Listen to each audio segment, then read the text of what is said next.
Welcome to Heroes of Marketing Cloud, the show where I interview experts in Salesforce Marketing Cloud. My name is Anthony. I'm the CEO at D-Select, and today I'll be speaking with Timo Kovala. Timo is a Salesforce Marketing Cloud architect at Capgemini, and together we discuss such things as the role of AI, how to deal with change management, and then one of Timo's favorite subjects, marketing attribution. So take a seat, relax. Welcome to the show. Thanks, Anthony. Happy to be here. Absolutely. It's a pleasure to have you. It's been a while. I had a fellow European, I think, on the show. Yeah, I've noticed it as well that Salesforce ecosystem can be a bit sort of America or Anglo-centric. So it's nice to be part of the sort of wider audience, so to speak. Oh, for sure, yeah. And we do love to mix it up. I guess recently a lot of participants to the show were also based in the US because I'm based in the US these days. But it was great to run into you at Dreamforce. And maybe for our guests on the show today, can you tell us a bit about your background and what you currently do at Capgemini? Yeah, so currently I'm a marketing architect at Capgemini, meaning that I basically work with clients, try to help them build or design a roadmap forward in data-driven marketing and sales alignment. But before my time in Capgemini, I worked in Salesforce consultancy, and before that, I worked in marketing consulting. And prior to that, I was in-house. So I have both sort of in-house and consulting background. Yeah. So you made the switch as well from working quote unquote within the industry, as you said, in-house to consultancy. What was that like? I mean, really, I would say, and that's what I sort of emphasize. I've been a hiring manager before actually my current role. So I basically hired all my sort of teammates from in-house background. And at least like in marketing, I see like that's the way to go. You get the best professionals. And this is no like disrespect to people who have been sort of fully born and bred consultants, but I myself prefer having this sort of practical expertise because that's the one thing that you cannot sort of train by going to trainings and doing consultancy work. You get the perspective of being in-house, and that makes you sort of positioned in a special way to accommodate the customer and go to their shoes, and you can sort of explain like this is how I would do it, and this is what we were struggling with when I was in your shoes, and so on. So yeah, I think that definitely applies to myself as well, that it's been a sort of a not so secret weapon of mine. So clients really like when you sort of give real life examples and sort of try to go to their shoes. Yeah. No, I can totally relate to that.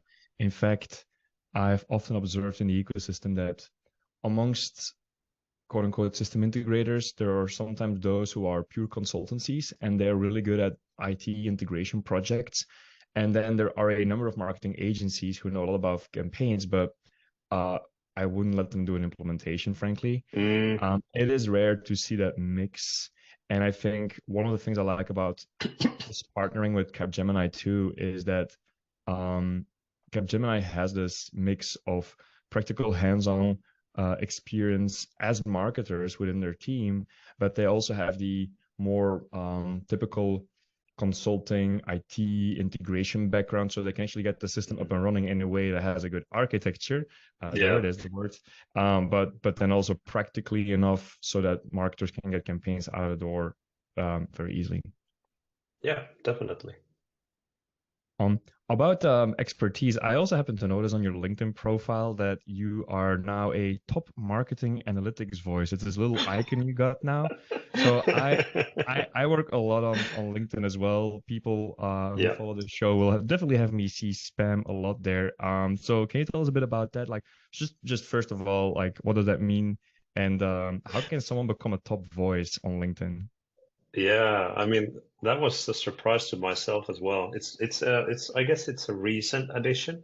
LinkedIn used to have these sort of influencer sort of tags, but those were sort of reserved to these like how would I say, like real influencers who have like 50,000 followers and write for I don't know, Forbes or I don't know, Bloomberg and stuff like that. So it's nice that they added this sort of midway sort of um, step, which is the top voice. Mhm. And that's basically um, for anybody who is sort of active in LinkedIn, sharing their thoughts, engaging in discussions. There's these sort of AI generated articles. They use actually generative AI like ChatGPT to create like these sort of mock-up articles that have these sort of sections. So it's always like a post written by AI and divided into sections.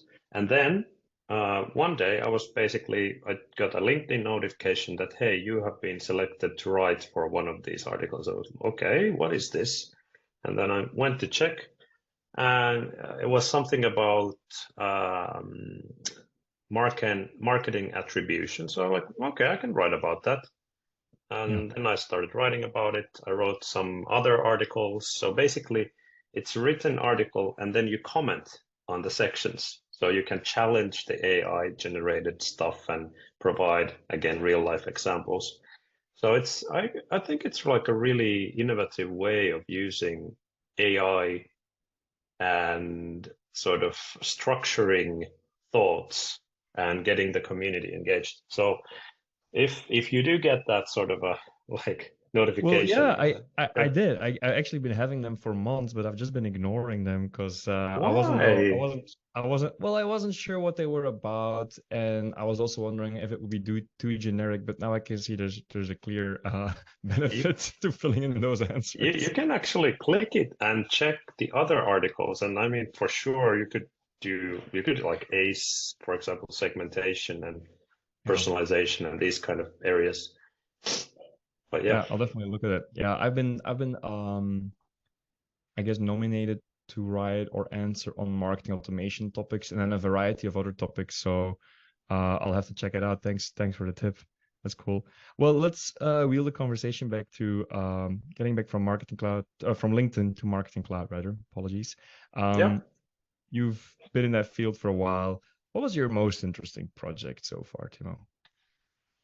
Well, first thing, I still here. I've been working with both the sort of OG SFMC, so Marketing Cloud or Marketing Cloud Engagement, I guess it's called, Mhm. and also account engagement, which is part of for OG players like myself. So I still hear, and this is also for people who work at Salesforce, maybe not the specific account executives that deal with this, but they sometimes say Pardot is for B2B and Marketing Cloud is for B2C. And that's not really the case. I've worked with Pardot users who are like consumer companies or selling directly to consumer, and the other way around. And that's actually one of the interesting cases for me was working with one of these sort of multinational manufacturing companies that was using Marketing Cloud. So like, okay, so you're selling like 100,000 multi-million-dollar projects, and you have lead management and you have complex sales processes, but you're still using Marketing Cloud. So what's the idea here? And basically was that their business was quite transactional. They were using multiple channels. They were using Marketing Cloud advertising to great degree, and so they were getting the benefits. And really, I see also that the Marketing Cloud really plays well if you're really heavily invested in service. In my mind, it actually works better with Service Cloud than Sales Cloud because you can create the cases, you can do interactive emails that update case statuses and whatnot. So Journey Builder and Service Cloud are really nice pals, so to speak. So I think Mhm. that was really interesting case. And Um, well, what made it also a bit interesting was that they sort of weren't satisfied with what was available sort of out of the box. So they wanted to set up their own lead scoring with Marketing Cloud, which was quite interesting. Like it, that's one of the sort of things that isn't that easy to set up with Marketing Cloud by So default. Yeah. did their lead scoring in Marketing Cloud include website data? Because that's where usually I find there's a bottleneck. You typically don't want to store your web tracking data in Marketing Cloud because it will make your data extensions explode. Yeah, yeah. I mean, definitely. I mean, if you use Data Cloud, it's a different story. You can use calculated insights for that, and it's perfectly viable for doing lead scoring. But I really don't recommend Mhm. doing complex lead scoring. And also, I challenge the idea of lead scoring altogether. I mean, it's basically boiling down very complex behavior into a single score. And it's the exact same reason why I hate NPS for that matter. So trying to sort of use a single score to explain multitude of behaviors and actions is it's I think it's the wrong way to go. And what you can do with data extensions is actually to take like sort of key events from the website, key sort of milestones that you've Right. identified when doing a customer journey map, that these are the points where you have to do something, like a service person needs to contact them proactively, or a salesperson needs to jump on the wagon and contact the customer. So that's, I would say it's a much more effective way. And based on feedback I've received and customers who've used lead scoring, the usual case is that the sales is quite satisfied with leads that come through contact forms, but not that satisfied with lead scoring leads because, it doesn't mean anything anymore. If there's Mhm. like 50 activities that are totally like unconnected to each other, it's like, what does it mean anymore? Like if you have 500 score or 600 score, what does it mean? It's Well, yeah. that's an interesting topic because it's actually something we have implemented in our business as well. I have heard very few success stories from companies, regardless of their tech stack, introducing lead scoring. Um, Mm, I think there's a few thoughts I have on this subject. It can actually be useful, especially in the B2B context, to come up with some kind of account scoring to help prioritize activities for sales, but more for the outbound motion, not even necessarily for the inbound motion, just to have an idea mm, of what's happening at a certain account. But in our case, I can tell a bit about how we have configured lead scoring because you see in our business, other than referrals via partners and then the app exchange and Salesforce and just doing outbound ourselves, we do of course have a number of inbound. In fact, it's a very important channel for us, mm, and we get all through ebooks, through webinars, and of course our deselect search application, the free app to search stuff in Marketing Cloud. That's still a very mm, important lead gen for us too. But what we have learned is that if we get leads from some of these channels, like ebooks or deselect search, we call them soft leads as opposed to hard mm. leads. Hard leads are Yeah. people who really ask for a reaction, like a contact form, like a Mm, demo request. The soft leads are yeah. often not ready to be nurtured, and sometimes there are. Sometimes we would prefer sales to focus on a certain target list that we have rather than those soft leads. So that's where we introduced a lead score. But I think the main thing with the lead score is it's super abstract. So you have a lot of you can have if you're not careful, you can have endless discussions about what should the Mm. model be. And then once the model is implemented, there's also You're there's the debating basically, do we give 5 points or 10 points? It's like, yeah, ah, who knows, yeah. And what you totally should be doing irrelevant. is and what you should really do, I feel, is just do go with gut feeling initially, but don't try to get the perfect model. And then based on Mm, what's actually happening, often look back at the model. So in our case, I think our model was implemented 6 months ago. For us, it's now is really a time to look back and see mm, if it's been useful. Um, but I would agree, it's challenging to really pull off. And usually, there's another thing. Lead scoring is a way to prioritize which leads you should reach out to. I think most companies don't have the luxury of having too many leads to reach out to.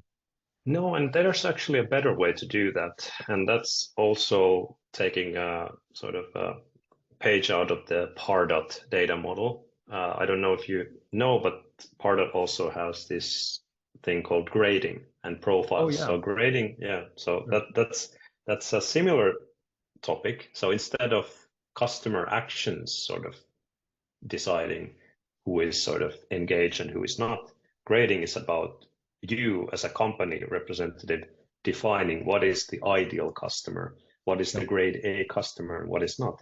And sure, that may sound like horrible, like division of the customer, but that's actually a great way to focus salespeople's time on the right I agree. people, right customers, because no customer either wants to get like contacted unnecessarily.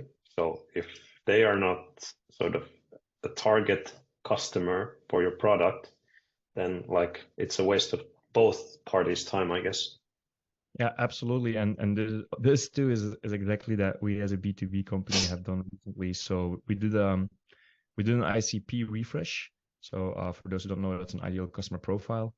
So that's at account level in our case. That's really And fancy though. A lot of customers or companies don't do that kind of thing. yeah, but we have to pick our battles. I mean, yeah, we want to be hyper focused, and we know that our ICP, obviously, it's people use Salesforce Marketing Cloud. It can be upper mid market or enterprise, lower mid market SMB. SMB you don't even really have in SFMC, but um, and then there's a few industries like Well, unless you're a non-profit. Well, but that's not an SMB, but smaller sort of organizations. Yeah. yeah. And we do serve nonprofits, but those are typically much larger ones. I wouldn't necessarily call them our ICP today, although we do serve a number of really nice logos there. But our ICPs will be more like insurance, banking, telecommunications. We see a growing number in RCG. And then a really good one for us, and automotive. And then and a really interesting one, I think, is higher education. I'm always surprised how Mm. many higher education clients we have. We did a press release with Cornell a while ago. So anyway, I don't want to babble too much about our stuff, but I just like that you pointed out the grading system in part of it because I do think that being really clear about your ICP is really important. And then now you can go back to your database and indicate what we did is we call those accounts target accounts. And Mm. pretty much all our outbound focus sits with those. Now, going back to your project, so you said the interesting thing about this customer was it was a manufacturing company, but they were B2B, and regardless of that, they were using Marketing Cloud plus Service Cloud. Were there other things in that project that stood out? You said something about them doing a lot of custom work. Well, not that much. I mean, this was just like to answer your question. Honestly, it's been a couple of years so since I worked with that customer, so I don't know what direction they have gone to. But I nowadays, if I were to recommend like a solution, I would definitely see them as a sort of top candidate for Data Cloud, given their complexity of the process and all the sort of custom metrics they were using. So like building these sort of what they're called like customer lifetime value scores and so Yep. on. So I think that's really helpful I think you also talked about like providing personalization and providing data other than what you use for segmentation. So I think those kind of tidbits of insight and data are really helpful when you're doing sort of super targeted or hyper targeted advertising and marketing. Yeah. Oh yeah, for sure. I think it makes all the difference, and it's also much more, especially in today's market, not what was also very important in today's market is that it's all capital efficient and sustainable. So Mm. being hyper targeted forces you to spend your money much more carefully. Talking about getting enough bang for your buck, so to speak. And it's not I know. only about money, it's about burning through your subscriber lists also. Oh You don't yeah, want no, to absolutely, people to unsubscribe either. absolutely, and not just unsubscribes because it's my experience working with clients that the majority of clients they don't really have unsubscribe issues anymore. Most unsubscribe rate seems to be between 1% and 2%, and I think that's because there's been such a shift towards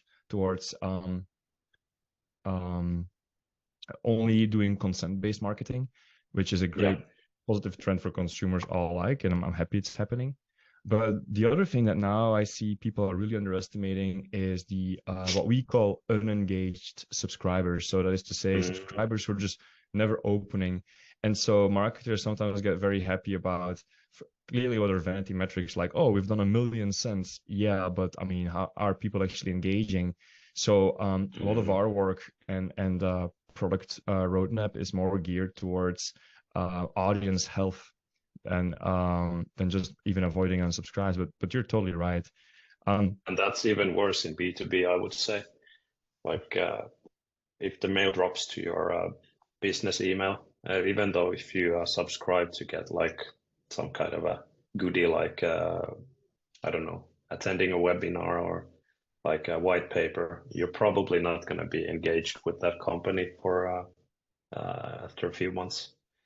No, that's But right. still, people don't even care enough to click the unsubscribe button, so they will just use automated rules on the mailbox to send it to junk or something like that.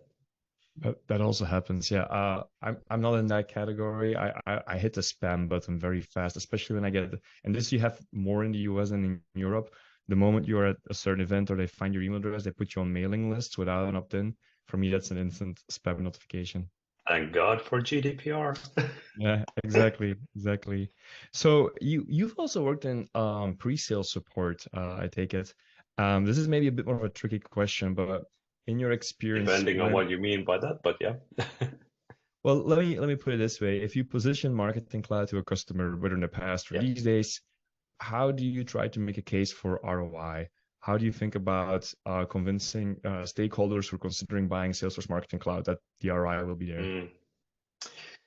That's actually a really good and difficult question.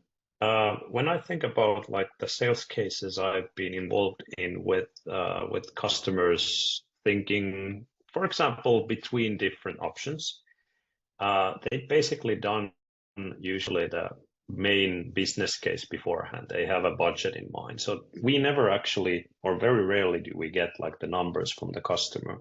They're expecting, or the client, they're expecting us to provide some kind of a solution and proposal on what would be the sort of benefits versus costs. How I sort of like to go about it is actually discussing the sort of cost of doing nothing versus fixing the issues with Marketing Cloud. So first identifying like what is wrong with the current setup and what are the sort of things that Marketing Cloud could help you with. And I think this exercise is also really important sort of sanity check, because if there's no problems with the existing setup, don't go with Marketing Cloud. It is a very mature tool. It's very sort of high and steep learning curve. That said, it's also one of the most customizable and extendable products. But I mean, you're not going to hear that about from Salesforce because they're the vendor, but me as a consultant, I have to be there to implement it, to support the customer. So I want to make sure that they're getting the product that is the right fit for them as well. No, that's absolutely true. And you're there, of course, to act as that trusted party who can offer some objectivity. And especially because you've been in marketing, that's there. You talk about the cost of doing nothing and then the strength of Marketing Cloud being highly customizable, which, by the way, I totally agree. I think that's the wonderful thing about the platform. Are there patterns that you see amongst customers that have a cost of doing nothing for certain cases where Marketing Cloud can really bring a lot of added value? I think it's all about multi-channel or omni-channel, whichever you prefer. I think that's the main issue. Mainly it's about advertising. Usually, like if we talk about enterprise level customers, they almost always get like advertising, Marketing Cloud advertising included, because I think it's one of the better sort of components of Marketing Cloud. and also like SMS, mobile applications, all of these chat platforms, especially SMS. We sometimes underestimate the power of text messages, but it's really powerful tool, except especially like those kind of industries that you mentioned, insurance, telecom, for sure, entertainment industry, media, just to mention a few. And really, Marketing Cloud has some really good sort of industry-specific applications and sort of add-ons like personalization. That's really great for e-commerce and also telecom and media companies, I think. And here we can see like there's for sure, at least if you work in certain or these certain industries, you can say that if you use any other sort of generic multi-channel marketing platform, you're not getting these benefits. You're not getting them if you use Adobe Campaign or I don't know, some other sort of multi-channel tool. So that's really interesting. I love Europe, but I will say now living in the US, I noticed that the marketing maturity in this country is very high. And so one of the things you see a lot here is all of SMS campaigns. I feel that's really something that in Europe marketers can pick up and learn from. And I think the trust is much higher in the SMS channel. I mean, and also the engagement. Okay, this goes back to analytics, which also we sort of touch upon, but you don't get as much data from sending SMS, but that doesn't mean that it doesn't work. And you have to be more creative about getting the data points, like, for example, using dedicated links. This one actually goes way back, like how to do marketing attribution, like old school style. There was this guy called Hopkins. What was his first name? Claude Hopkins, who invented marketing attribution in the US, I guess. And he had like these sort of different billboards or versions of billboards with different phone numbers. So you'd call a different phone number, and they were able to pick up which advertisements were more effective. And I think these kind of guerrilla tactics work really well with SMS attribution. But you have to be more creative. That's true. But if you can measure the effectiveness of SMS campaigns, for sure you should go for it. I think people use it too sparsely.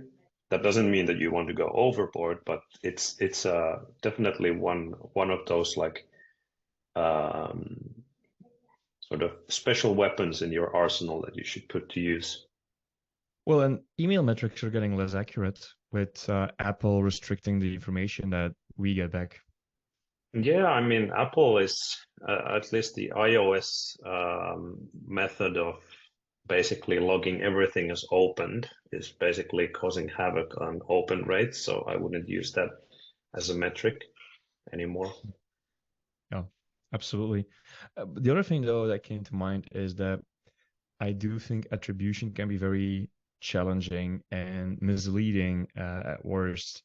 And I think it can be both in B2C or B2B, but say in B2B, we may, for instance, have someone come to our website via Google and we may say, oh, this is natural search, right? But maybe in effect, what happened was that we have a great relationship with a partner like yourself, and maybe you mentioned our product to a customer at a conference and then they Googled us.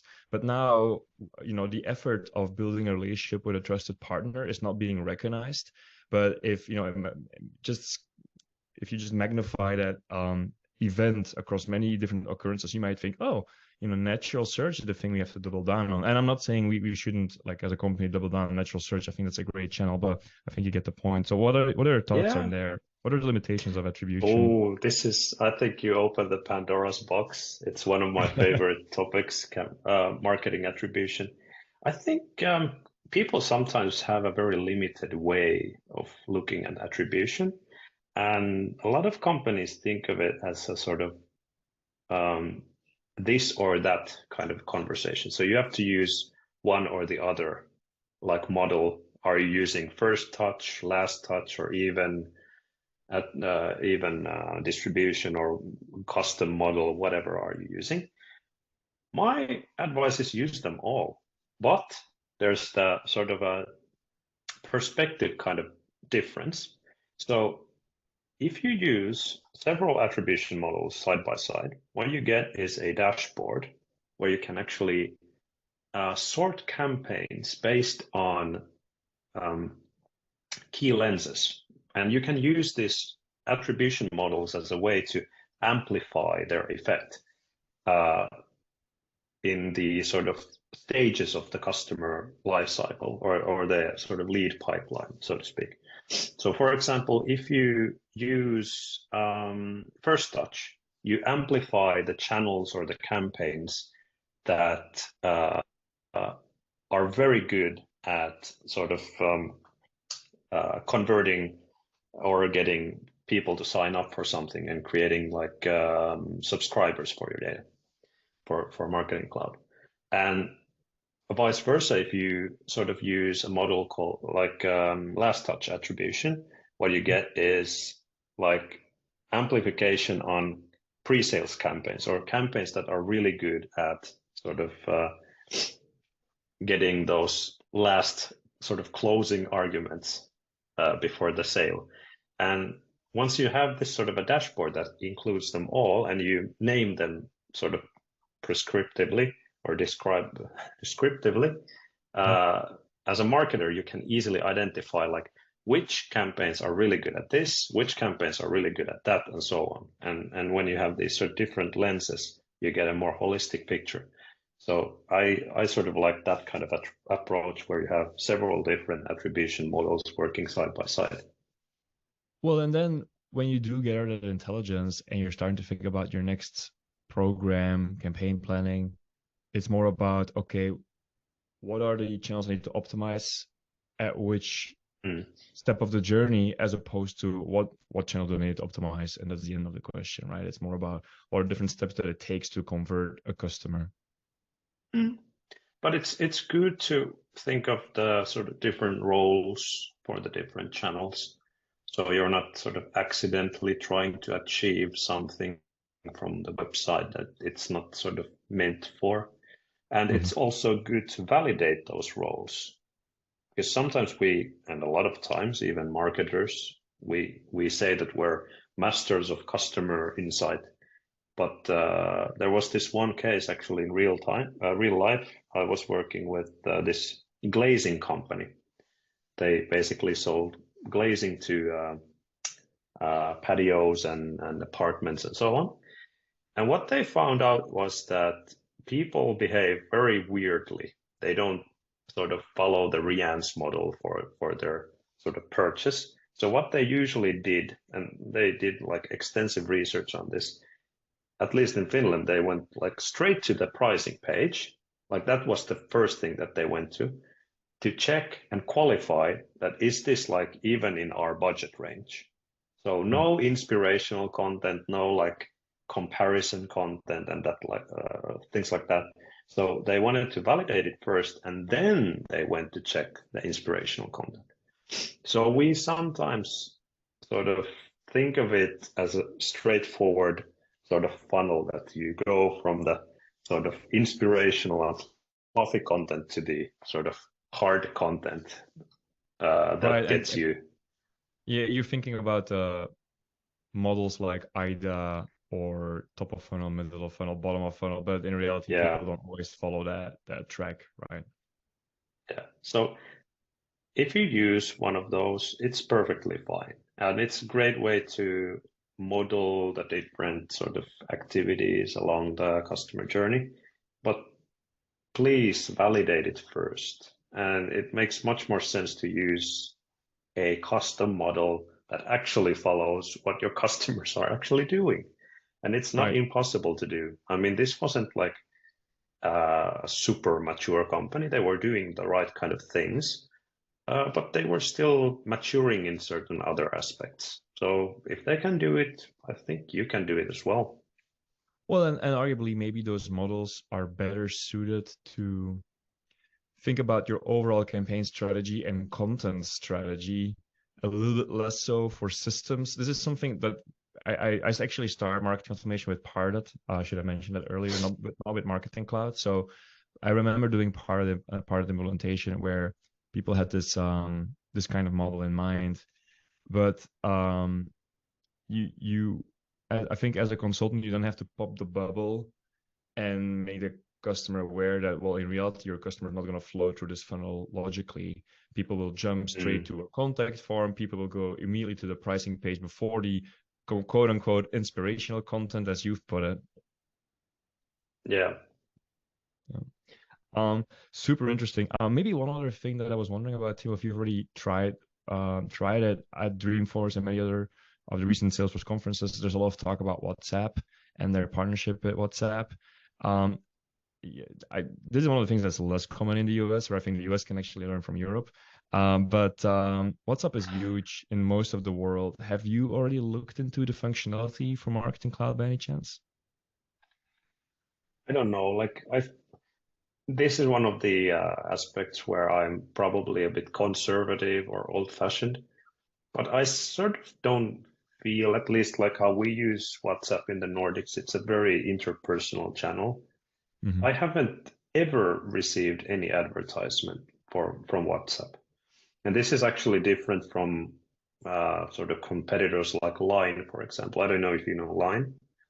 They use it in Asia a lot. Yeah. It's huge in Korea and huge in Japan. When I was there for exchange studies, and this was like over 10 years ago, we were using Line for communicating, and I'm still using it with old buddies from exchange.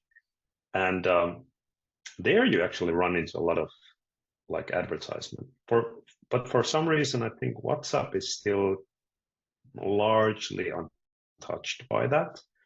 I don't know why it is, but it's like it's basically replaced text messages, at least in the Nordics. A lot of people have like family chats there, and I sort of feel that that's one of the places where advertisement would be a bit out of place. But I'd love to see like how that actually works, if it can be monetized. I'm sure there's like good case studies. Yeah. Or what about transactional? I guess it depends on the market, and yeah. Or more for transactional communications, because I feel also with text message, advertising in text message is still very intrusive. I may be projecting my own sentiment here, but I don't mind getting notifications about, I don't know, doctor reminders via text message. And with WhatsApp, the only use case I've seen so far is I use Wise for my banking because I still travel countries a lot. And with Wise, you actually have an option to get your password reset via WhatsApp rather than your phone number, which is really useful if you have multiple phone numbers and only one WhatsApp number. Yeah. Another thing that I was wondering about, maybe while we're talking about new stuff that we see at Dreamforce, AI is constantly being flung around right now. What do you think about Salesforce's continued promise on AI?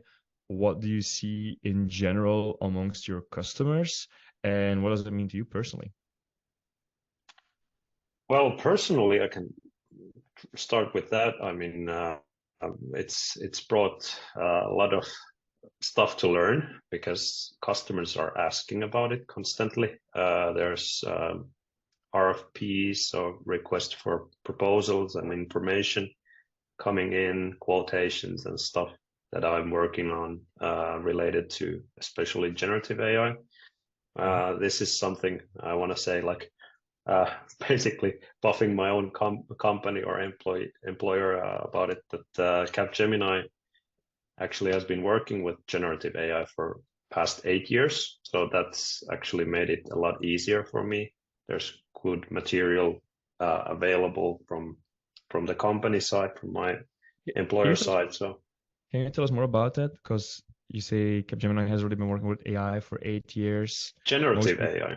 Generative AI even. Can you tell us a bit more about that history? So we have this sort of business area called data and insights. So those guys have been actually setting up these generative AI models based on foundational models available, and also like using sort of company specific data.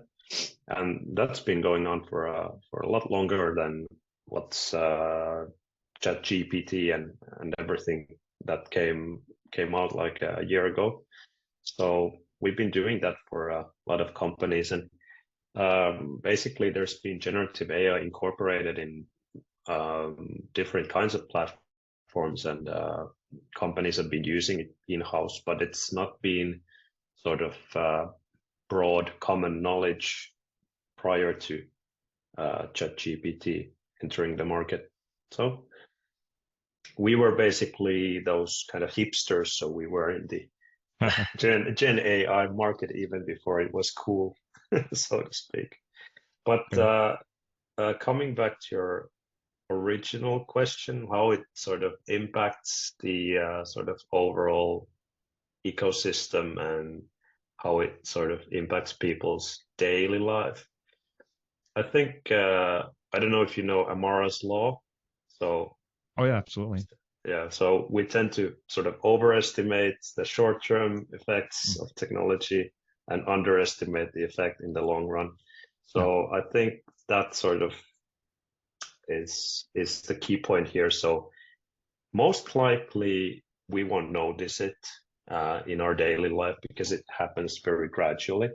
But if we sort of take a snapshot of how work is today and come back to it like 10 years afterwards, it might be something similar to thinking back like 10 years ago, like how we were using websites. They were not responsive. So going with a mobile phone to a website 10 years ago, sort of when you think of those scenarios, like, oh, it wasn't possible that then, and you had to do all kinds of different things. You have to do this all the time with the touch screens. It was annoying.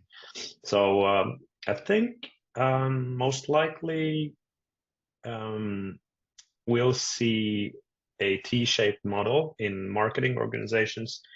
So we'll see these sort of AI specialists, very similar to what we have with analytics. So it's basically a new specialization. So we'll have a prompt engineer. AI marketers enter the job market, but everybody should learn the basics.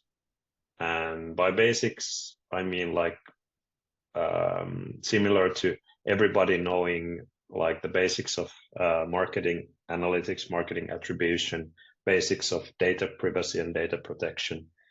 So also the basics of how generative AI models function. What is generative AI versus like the sort of other sort of machine learning models? How are they different? How do you use different AI methods and so on? So you don't have to know how to build one, but you need to know sort of what they're meant for, how they're using the data, and sort of what you can expect in terms of use cases and so on.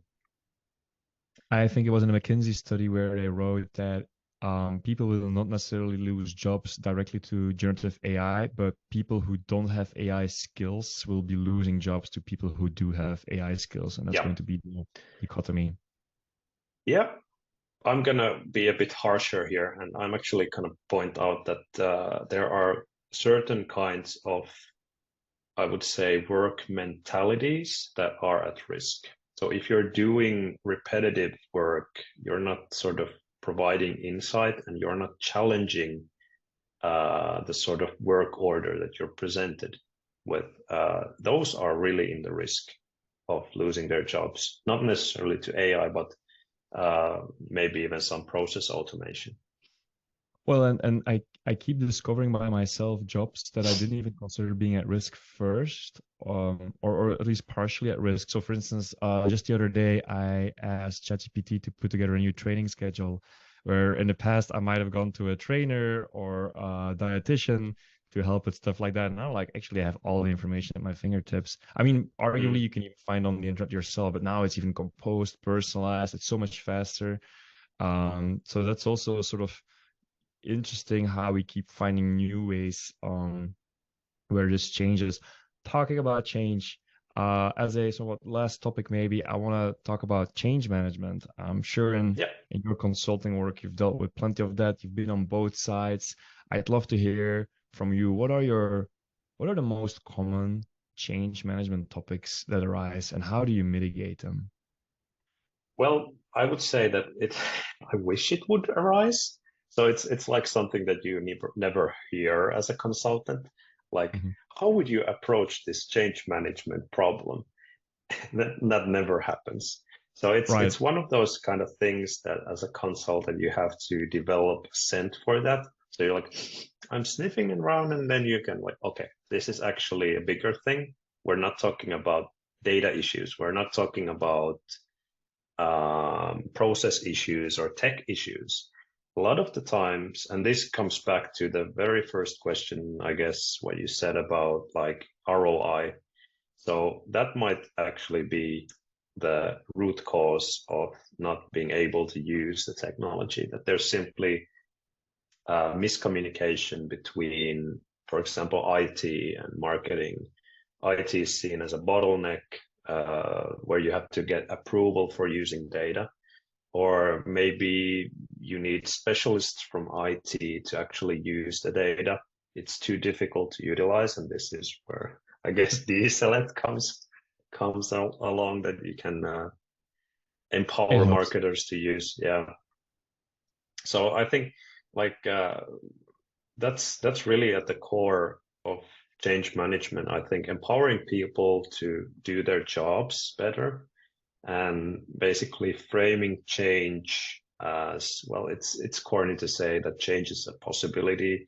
Every change is a possibility. It's not a threat, but you really have to sort of put yourself in that other person's shoes, identify what are the pain points in their current in the current project or current process, and think how the change could actually improve that. But also, you cannot sort of look at the change that you're sort of trying to implement as purely a positive change. Mhm. It's good to be realistic. And I think, especially in the sort of rough times that we live in, people losing their jobs, being laid off, and everything, it's very important to show compassion when doing these kind of projects, and really being honest that this might actually cause some issues, and there might be some sort of nasty consequences with this change, but we're trying to deal with them, and we're trying to involve people to make or mitigate those kind of things. Which is interesting because what you've now said is point A is that it seems like few customers realize, or maybe they realize change will be happening, but they don't make it a topic to be addressed. Whereas a big part of dealing with change is actually acknowledging the challenges that will happen and dealing with them. Um, would you agree with that? Yeah, I mean, for some reason, I don't know if it's a local peculiarity, but at least here it seems that it's easier to find money for a tech project than Hmm. a sort of strategy or sort of like a change project. So, And what I is mean, interesting is that I've seen studies that most IT projects fail because of either lack of executive buy-in or lack of user adoption. And so if you think about how companies spend millions on digital transformation, but then they don't invest anything or very little in training and change management and organizational restructure, you kind of scratch your head and wonder, come on, this is avoidable. Um, I keep saying, and this is, coming from a tech entrepreneur, I keep saying that the biggest issues in MarTech and marketing operations are usually organizational. They're not technology based. yeah, exactly. And that's what we keep saying. And sometimes it works. And usually that's even a winning strategy. So the consultant that manages, or the vendor that manages to outline this in a sort of clearest possible way, but also saying that it's in the realm of possibility. So we don't either, or like we want to stress that change is difficult and needs to be taken on head on as a challenge, but we also want to stress that change is possible. So sometimes us consultants, we sort of focus on the negative and focus on the challenges too much. And I think that's where you sort of identify the sort of professional and sort of really expert consultant who can challenge you, identify sort of these sort of root causes or root issues that are causing the problem, but also to present solutions. Absolutely. I think that is very sound advice, the role that a consultant can play in managing change, but also basically making customers aware of the opportunity it can present. Before I let you go, Timo, if I can ask you for some other parting advice. Typically, I ask guests on the show, what advice would you give to newcomers to the Marketing Cloud ecosystem? But you, with your architect background, I would ask a slightly different question. For people who are interested in becoming an architect eventually, what would be your advice to them? Wow, that's a difficult question since I'm pretty new to architecture myself, but I would say exploring different roles. I mean, best architects I've met have a very generalist background, and I think curiosity is really important in that sort of area. So if possible and whenever possible, try sales, try developer work, try front-end work, try designer work, do service design workshops, do trainings, do mentoring. So whatever sort of new things you can figure out and try and see how that works, it all helps when you're an architect, because architects are like, all architects are generalists in some way. I think so. So that's my advice. So explore, be curious, and spread out, become a generalist, and that's really helpful when you actually work as an architect. I think that is wonderful advice to become an architect. I think that's just also great life advice. Timo, thank you so much for your time today. Yeah. It was a pleasure really talking with you. Yeah. Thanks, Anthony. And if you ever want to chat about these topics again, I'm here for you, and just feel free to reach out whenever. Absolutely. Thank you. Thank you for watching Heroes of Marketing Cloud. I hope you enjoyed the show. Don't forget to subscribe to stay up to date about future interviews with fellow marketing champions.